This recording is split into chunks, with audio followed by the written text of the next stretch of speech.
आप उसके साथ साथ और एक दो चीज भी बोलते हैं। मैं तो यही बोलूंगा थ्रू आवर डूडा लीडरशिप, जो चीज 2-3 महीने से मिनिस्ट्री के पास पड़ा हुआ है, शायद यूपी इलेक्शन के लिए बिजी रहे हैं लोग, मैं तो बोलूंगा कि उस 16-17 चीज जो डूडा के पास आना ही चाहिए था बहुत महीने पहले, वो भी आज अनाउंस कर दे, स्वागत करेंगे।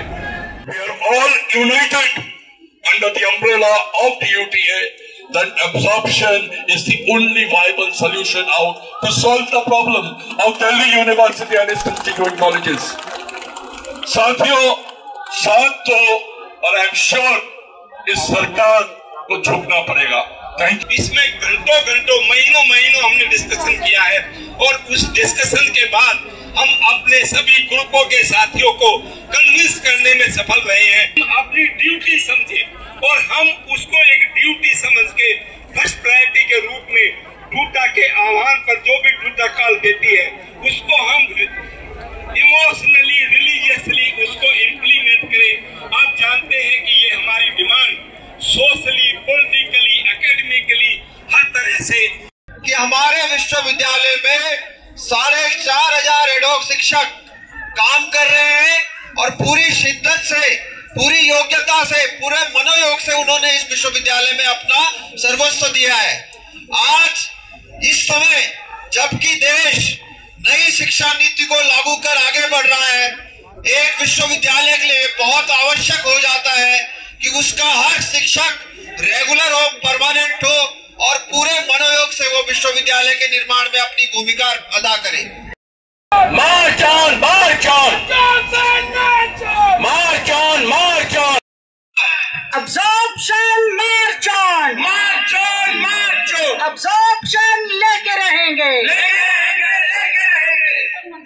साथियों, सबसे पहले मैं आप सबको बधाई देती हूँ और डूडा एग्जीक्यूटिव और हमारे डूडा प्रेसिडेंट को बधाई देती हूँ कि जो एक्शन प्रोग्राम हमने चॉक आउट किया था एग्जीक्यूटिव में, जिसमें फेज वाइज हर कॉलेज में करना हुआ, क्योंकि हम चाहते हैं कि हर कॉलेज में एक यूनिटी बने, एक मोमेंटम बने, जिस यूनिटी के बगैर आप कभी कोई लड़ाई जीत नहीं सकते हैं। तो वो यूनिटी बनाने के लिए था, वो मोमेंटम बनाने के लिए था, अपने आप को दोबारा से अवेयर करने के लिए वो 3 फेजेस में धरने हुए और उसका नतीजा है कि आज अच्छी तादाद में लोग आए हैं। ये हमारी बहुत अच्छी शुरुआत है।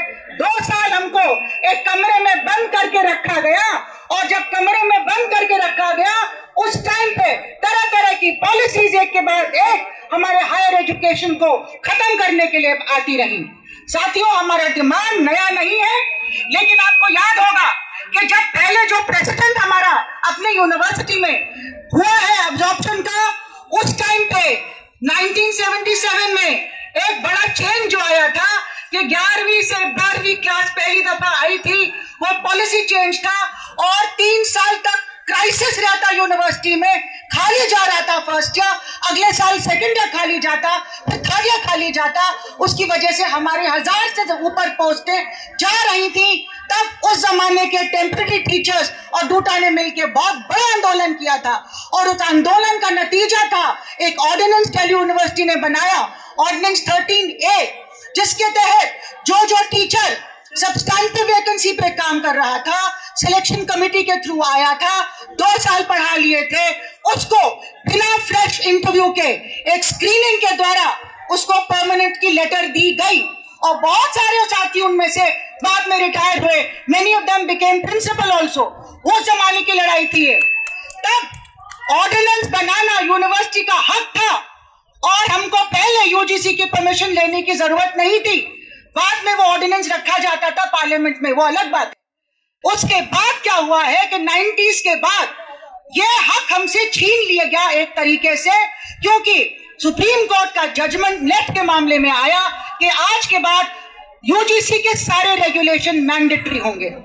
इसलिए ये जो भी हम लोग को कानून चाहिए, कानून, ऑर्डिनेंस भी कानून होता है, रेगुलेशन भी कानून होता है, ये कानून हमको कहां से मिलेगा?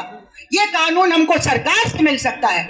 इसीलिए हमारी पूरी लड़ाई सरकार पे केंद्रित होनी है। हम जमाने से ये कह रहे हैं कि ये हमको यूनिवर्सिटी से नहीं मिलेगा और ये क्लियर भी हो गया पार्लियामेंट सेशन में जब ये सवाल पूछा गया कि जब ये रेगुलेशन का हिस्सा नहीं है एब्जॉर्प्शन, तो हम कैसे दें?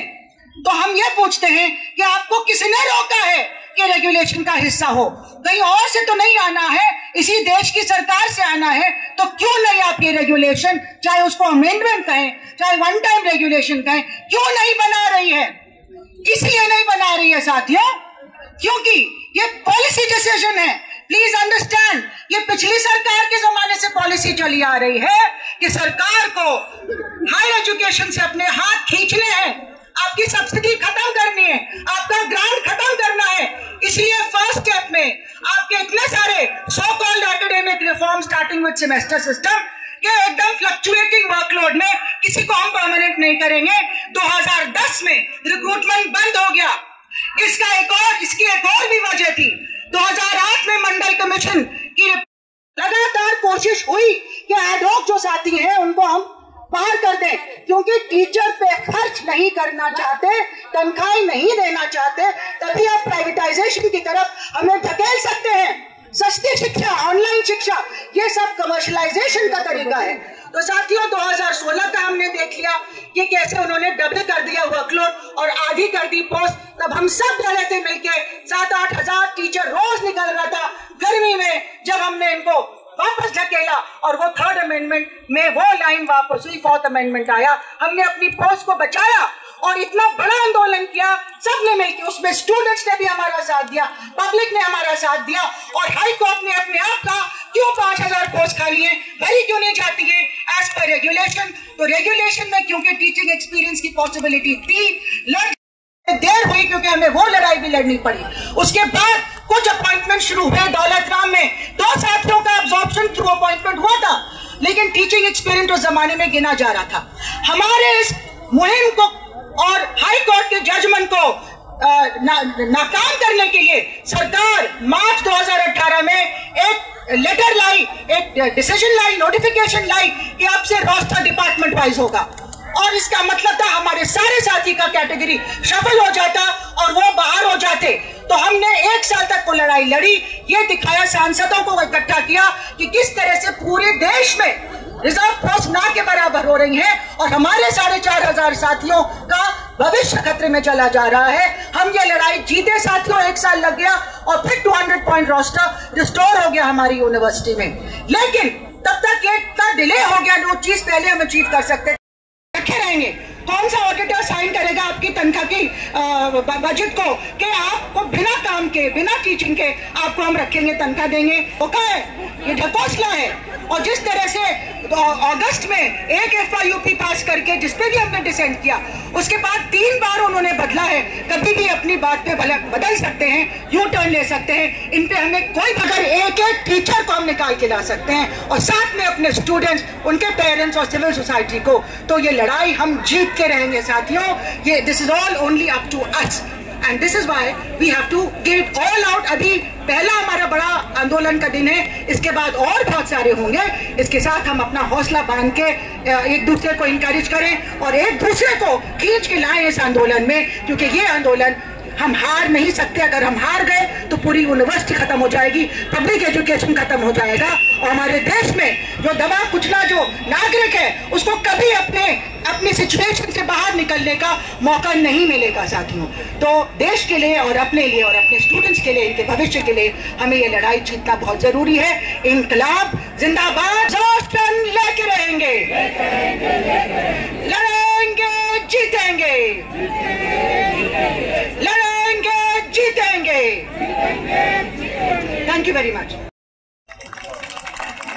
और वो समस्याएं गिनते गिनाते हमारा मेन मुद्दा कहीं पीछे ना छूटे, इस बात का आप सबको ध्यान रखना है। और आप लोग सब इस बात के साक्षी हैं कि क्या क्या घटनाएं इतिहास में किस क्रम से घटी, कब कब हमको किस किस बार कोर्टों के दरवाजे समायोजन के लिए यहाँ पे है, तो कहीं न कहीं अस्थायी रोजगार के लिए भी है। और यह रोजगार कौन देना नहीं चाहती? क्या अगर सिर्फ दिल्ली विश्वविद्यालय का मसला होता तो आप रेलवे देख लीजिए, आप तमाम अंडरटेकिंग पीएसयूज देख लीजिए, तो रोजगार का भी मसला है दोस्तों। तो इसलिए अब सवाल यह है कि जो नई नीति है यूजीसीएफ, जब आपका जो है एकेडमिक काउंसिल में क्रेडिट घटेगा, समायोजन कैसे हम करेंगे? तो जो मैं बार बार कई मंचों से कह चुका हूं कि नेशनल एजुकेशन पॉलिसी के तहत जो क्रेडिट घटाने का, जो वर्कलोड घटाने का जो मसला है, वह समायोजन से जुड़ा हुआ मसला है। आप इसको समझिए, ये दोनों ही चीजें एक ही सिक्के के एक ही पहलू हैं, ये दो पहलू भी नहीं है। जब हमारे अगर कोई कहता है, वाइस चांसलर अगर आपको लिखित दे दे कि आपके कॉलेज के किसी सेक्शन में आपका वर्कलोड नहीं है और आप डिस्प्लेसमेंट नहीं होंगे, तो भैया मैं तो कन्विंस नहीं हो सकता इन तर्कों से। और अगर किन्हीं के पास यदि ये कन्विंसिंग तर्क है तो मुझे जरूर कन्विंस करने का प्रयास करें। तो यह हो नहीं सकता कि एक तरफ सरकार की जो शिक्षा और शिक्षक विरोधी नीति जो है उसका समर्थन हो और दूसरी तरफ समायोजन की लड़ाई। यह विरोधाभासी बातें एक साथ नहीं चल सकती दोस्तों। इसलिए अगर समायोजन की लड़ाई लड़नी है तो नेशनल एजुकेशन पॉलिसी के तहत जो शिक्षा और शिक्षक विरोधी जो नीतियां हैं, 2 मिनट और नीतियां हैं, उनके खिलाफ भी लड़ना होगा। अब रही बात टूटा, सांसद महोदय बहुत ठीक कह गए, लेकिन एक चीज वो भी जानते हैं कि शिक्षक आंदोलनों को और टूटा को कोई कमजोर नहीं कर सकता, और ना हुआ है। पिछले 10 सालों में बहुत प्रयास हुए टूटा को कमजोर करने के, लेकिन शिक्षक जग उठा है। 2016 की लड़ाई, 2019 की लड़ाई, 2018 में रोस्टर की लड़ाई, यह लड़ करके डूटा ने साबित किया है कि डूटा कमजोर न थी न होगी, चाहे प्रशासकों की जितनी मंशा क्यों ना हो जाए। अब सवाल यह है, हमारी नई डूटा है और बड़ी उम्मीद है और बड़ी मजबूत डूटा है, क्योंकि नेतृत्व जो है नया है। पिछले 10 साल से हम नेतृत्व में थे, बड़ी उम्मीद है और विश्वास भी है कि वो ये काम करने में सक्षम होंगे। मैं ऐसा क्यों कह रहा हूं? मैं ऐसा इसलिए कह रहा हूं कि ये अभी तक ये कहा करते थे कि अरे ये तो लेफ्ट वाले हैं, सिर्फ लड़ना जानते हैं, हम तो संवाद और सहयोग करना जानते हैं। बहुत अच्छी बात है, यह आपके लिए अवसर भी है और चुनौती भी है। चुनौती इसलिए मैं कह रहा हूं क्योंकि यह रोजगार और समायोजन का मसला है। अवसर इसलिए कह रहा हूं कि आप ही के कलर के लोग, आप ही के विचार सरणी के लोग यूजीसी में बैठे हैं, आप ही के विचार सरणी के लोग कॉलेज के प्रिंसिपल्स हैं, आप ही के विचार सरणी के लोग विश्वविद्यालय के नियंता हैं। आप उनसे सहयोग कीजिए, संवाद कीजिए, या आप हमें आदेश देते हैं कि हम आपसे 4 कदम आगे चलें तो हम चलने को तैयार हैं, लेकिन आप यह काम कीजिए और आप जो है पुरानी डूटा के समक्ष एक बड़ी लकीर खींचिए और बड़ी लकीर खींचने के बाद यह कहिए कि हाँ हमने किया, और हम इसमें आपके साथ सहयोग करेंगे और आगे बढ़ेंगे। और हमें पूरा विश्वास है कि भागी जी के नेतृत्व में हम समायोजन और रोजगार का जो असली मुद्दा है वो जरूर जीतेंगे। Thank you very much.